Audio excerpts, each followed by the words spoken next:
félaga minn sem frá Marokkó og hann var að segja við mig að hann hafi verið í röð á skemmtistað og þar var bara fólk að kalla hann negra og svo var hann með vini sínum sem var af svona asískum uppruna, hann var chink og eitthvað svona sem að mann hefur fundið skrítið og hann sagði þetta ekki í fyrsta skipti sem ég upplifði þetta en þetta í fyrsta skipti sem öll röðin var með svona ákveðin samtakamátt það að ég væri nú bara negri og skítugu múslimi.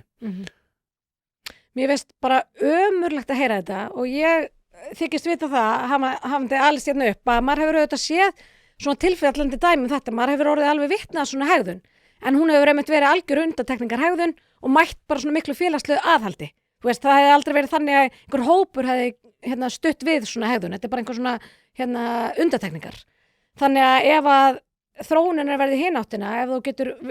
verið með svona algjörlega ólíðandi framfæri og þú færð ekki félagslegt aðhald í kringu þig og ekki mótmæli og það er ekki tekin upp hanskinn fyrir viðkomandi, þá erum við komin í alveglega stöðu. Ég hef heyrt fleiri sögur af þessu, ég hef þetta á börn í grunnskóla, þannig ég heyri söguna þaðan.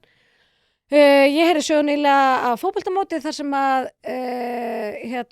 barn sem á foreldri sem er doktorhörund og íslenska mömmu var fyrir aðkasti, ung stelpa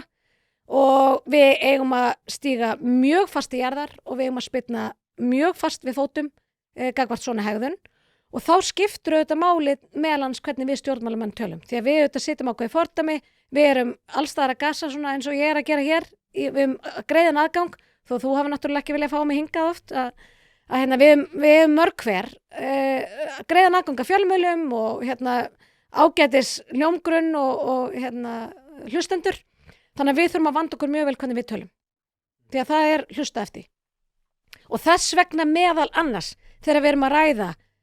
útlendingamál og innflytjendamál og ég ætti bara áminning til mín líka því ég gerir þessi mistök líka að við séum að aðgreina hvað við erum að tala nákvæmlega hverju sinni. Þakka þér kærlega fyrir að hlusta á þennan stutta bút. Þú getur nálgast þennan þátt og allt efni hlaðvarpsins Ein Pæling á pardus.is/ein pæling.